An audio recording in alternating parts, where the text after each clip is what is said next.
television outlet.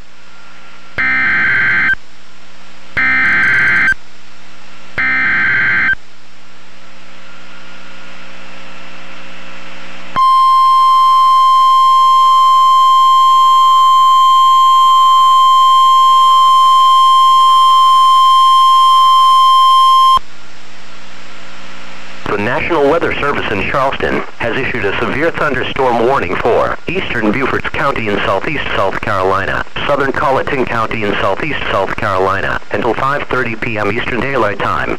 At 4:27 p.m. Eastern Daylight Time, National Weather Service Doppler radar indicated a severe thunderstorm near Dale, moving erratically at 5 miles an hour.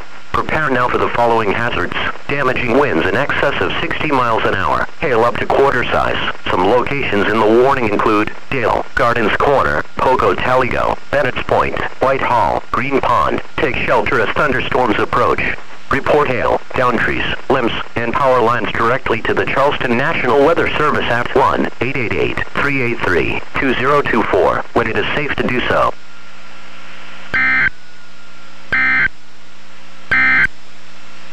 The National Weather Service has issued severe